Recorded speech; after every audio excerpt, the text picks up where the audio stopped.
Hey all, Alex here at your home of the Music Deep Dive, and today it is time for another discography ranking. Today we're going to be looking at the albums by American, alt, country legends, Uncle Tupelo. Now this is the first of a three-part series. We will be doing separate videos here on the two bands that formed out of the remnants of Uncle Tupelo, of course those being Sunvolt and Wilco. So, if you like your 90s and 2000s alt country artists, stay tuned. Uncle Tupelo has its roots in the town of Belleville, Illinois in the mid-1980s, initially the product of the three Farrar brothers and their cover band, The Plebs. Jay Farrar's high school friend Jeff Tweedy was invited to join the brothers as a bassist, and after disagreements in musical direction caused Dade Farrar to leave, Mike Hydorn would join the group as their drummer in 1984. Changing their name to the Primitives, the band played a number of shows in the general St. Louis metro area, although lead singer Wade Farrar, not to be confused with Dade, left the band to focus on his education, putting the remaining Farrar brother, the aforementioned Jay Farrar, on primary lead vocal duty. I know, this is a little bit confusing. The trio of Farrar, Tweedy, and Hydorn eventually changed their name again to Uncle Tupelo, and in doing so pivoted away from the covers of rockabilly and punk songs that they had been doing and started to write original material. Several of the demo tapes that they recorded around this time gained some hype around independent music publications and various different folks within the industry, and on the backs of that hype and that success, Uncle Tupelo signed with Rockville Records in late 1989. The band's first record, No Depression, came out in June of 1990, and it became a slow burn success among various alternative rock circles. The clear influences of Americana themes on the record caused people to dub the album as quote-unquote alternative country, one of the earliest albums to receive such a label. Second LP, Still Feel Gone, featuring new guitarist Brian Henneman, received more of the same reception, although the band at this point was starting to become a bit more discontented with the fuller sound and cut back to a more stripped-back approach on their next record. Produced by REM's Peter Buck, a major advocate for the group, March 16th to 20th, 1992 would also mark the last recording sessions for both Hydorn and Henneman, and the endorsement of these sorts of major figures in the alt-rock scene, like Peter Buck, would serve as the catalyst for the band moving to a major label, Sire Records. But as the band's commercial and critical prospects continued to soar and as they were starting to receive more kind of general public recognition, the band was starting to fall apart internally. At this point, the band's two main songwriters, Farrar and Tweedy, were butting heads musically and personally. The reasons for this have been discussed many places and ultimately are complex and speculative, but the general sense is that Tweedy's issues with substance use combined with his gradually stronger influence on the songwriting and the direction of the band seemed to have rubbed Farrar the wrong way, and Tweedy, in turn, seems to have believed that Farrar was a major control freak. This resulted in numerous verbal altercations in the studio and on tour, and occasionally even physical altercations backstage at shows. After Uncle Tupelo recorded their first album with Sire and completed a promotional tour with a few new band members, Farrar decided to leave the band in early 1994. Farrar was convinced, however, to complete one more tour, which was by all accounts a miserable disaster and ended in complete shambles. Uncle Tupelo formally broke up in May of 1994, in many senses just as the band was really coming into true popular success, and because of that, the next steps, what Farrar and Tweedy would do after Uncle Tupelo, was of great interest to various major labels and to the public at large. Tweedy had stronger relationships with the other Uncle Tupelo members and formed the band Wilco out of Tupelo's ashes, signing with Reprise Records. Farrar, in turn, would reconnect with Mike Hydorn and with a couple of other musicians would form the band Sunvolt, who signed with Warner Brothers. Both Wilco and Sunvolt are active bands to this day, continuing to tour, continuing to release new records, and they have both since become major players in the alt-country scene that Uncle Tupelo is credited with starting. So while Uncle Tupelo only put out 4 albums in the span of 3 years, their legacy and impact on the alternative music scene is pretty massive and pretty undeniable. Also, as far as reunions go, don't count on it. Neither Farrar nor Tweedy have opened the door to it happening, really. And by all accounts, their relationship is pretty much non-existent these days, which would seem to be kind of a non-starter as far as these things go. But with that said, there's only 4 albums here to talk about, as I said, and not much else to go over. They don't have any sort of live releases, official ones, and I have not heard any of the 3 demo tapes that they put out, so I do not have any comment on those at this time. So without further ado, let's get into this. Okay, this is really hard. This is really, really hard. They have 4 albums. All 4 of these albums are excellent, and I'm going to start with the easiest one to rank, because my top 3 are fairly interchangeable. I do feel like I have a clear number 4 at this time, but with future listens, it could grow on me. Who knows? But my number 4 is going to be 1991's Still Feel Gone. My rationale for this is honestly like just that it feels kind of like the debut record Take 2, but with production that I don't necessarily love quite as much. There are some differences between this record and No Depression.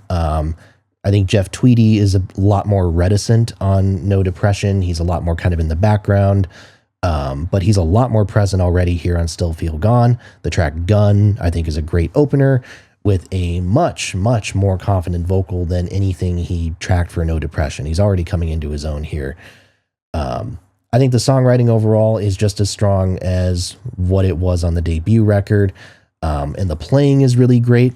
The track Nothing has this like aggressive squealing solo on it that's really awesome, really kind of hard-edged, and I think that moment is as cool as anything that is on the first couple of records. Really love that one. The track Still Be Around is, to me, one of my favorite Jay Farrar songs.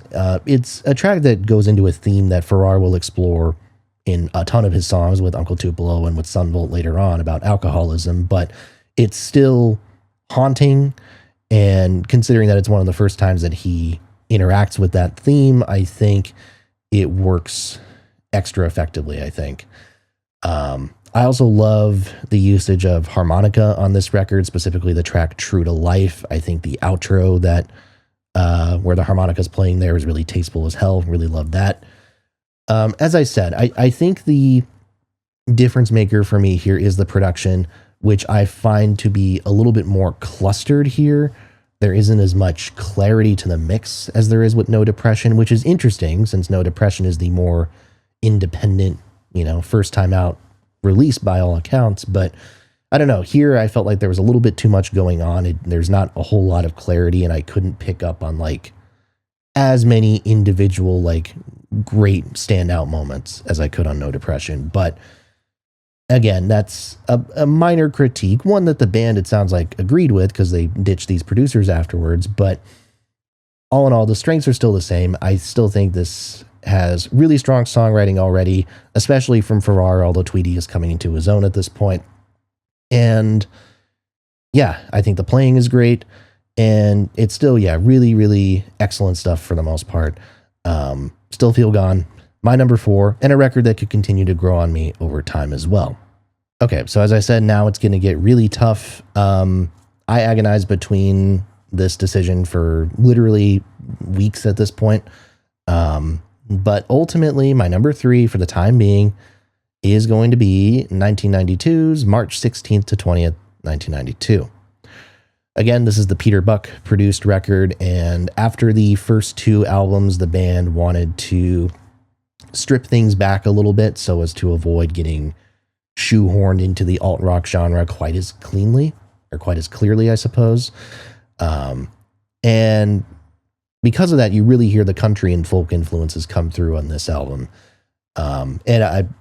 You have to start when you talk about this record by talking about the production, because it sounds amazing. I will say this is the best sounding Uncle Tupelo album without much question.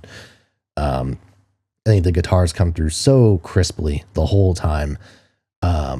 And it's interesting, the mixture of songs here. You have several originals on here, but you also have a number of traditional songs as well, like Satan, Your Kingdom Must Come Down, which clear highlight, by the way. Love that song. Love that rendition here. Again, I feel like Tweedy is continuing to assert more influence on the arrangements and the kind of band approach here.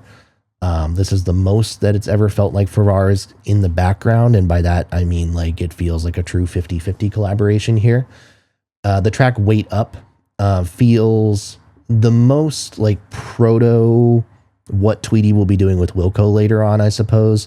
The very like staccato vocal rhythms and those brief kind of halting tempo shifts make it stick out to me a little bit more compared to what Farrar's doing, certainly. The track Fatal Wound has some stellar pedal steel on it. Every time you mention pedal steel on a record like this, I think it's worth noting that that is the trick to making even a mediocre record sound outstanding, is to include pedal steel, although this is certainly not a mediocre record. The Farrar tunes on here, again, I think he's already carving out a very, like, he's carved out his niche already, I think, as a songwriter. He's already establishing himself, and tracks like Grindstone, The Opener, and Shaky Ground make use of the atmosphere and clean production very well. I love the mandolin on Shaky Ground in particular. I think that is absolutely stunning. Love the rendition of the folk song Moonshiner on here. That's an absolute standout performance. Again, I think one where Farrar as a singer and as a character, I suppose, fits it super well. I think it's really, really great. To balance that out too, I think that Jeff Tweedy's performance on Warfare is really excellent. And I think the arrangement surrounding it is superb.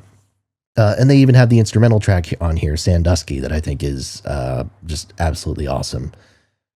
So, ultimately, if you're splitting hairs as far as like why you might put one Uncle Tupelo record above or below another, maybe the argument against this is just that this has the least amount of moments for them to shine as songwriters. But I do think this record speaks to them as musicians, possibly as well as any record they ever put out. And in that sense, I think it's absolute standout stuff. It's the best sounding Uncle Tupelo record for my money. It has some of the best performances. And yeah, it's an excellent album all around. March 16th to 20th, 1992. Uncle Tupelo goes folk, I suppose, and it's damn fine. Check it out. At number 2, I have 1990's No Depression. The debut record. It's holy cow. As someone who transparently, I'd never listened to an Uncle Tupelo record before doing this dive, and this debut record knocked my socks off. This is roots rock, certainly, with a real punk edge to it. Certainly at points. Of course, the band, especially Tweedy, very influenced by punk rock in these early days. So the result is that the country influence you hear on this supposedly first alt country record is quite balanced with this like inspiration that's very like Springsteen adjacent, I suppose. And again, with that little punk ethos in the background as well. The track Graveyard Shift, hell of an opening track. I love the muscle that it has, and that's going to be consistent across so many of these songs. And Farrar's singing has a bite to it that I really like. I think Farrar as a vocalist stands out so much in these early Uncle Tupelo records. And not to say that he doesn't, shine in various ways in Sunvolt records as well. But I think here especially, like, you hear a real sense of authority, a real sense of bite from minute 1 of this record, which is really something special. Great stuff. Tweedy is a bassist. It's interesting because from what I understand, from what I've read anyways, is that Tweedy was not necessarily the most confident in his own bass skills in general. But holy hell, I think he matches Farrar's guitars and energy really nicely here. Like with as heavy of a tone as these guitars have, it would be easy for the bass to get drowned out, but there's a lot of attack in the way that the bass is like mixed and the way that like Tweedy is playing it. So it really just punches through the mix, and it's really, really prominent here in a way that I don't think it is in any of the other Tupelo records, which gives this album a special place in my heart. The title track, really terrific acoustic number. Again, you have Farrar's voice centered in a way that is just really, really effective. So when they strip things back here, already it sounds great. Whiskey Bottle is excellent. The track Train does some awesome switching between double time and more like laid back feels that I love quite a bit. like ultimately with this album, you know, which is again fire pretty much from start to finish. I do think the record ends a little bit weaker than it starts, which is it's all relative, but I think it might, but it's still very consistent overall. And the energy the whole time is just contagious. Like you can feel the talent and the ability oozing out from these guys. And while I'm sure you could tell me that this is the worst songwriting technically on any Uncle Tupelo record, and I probably might agree with you.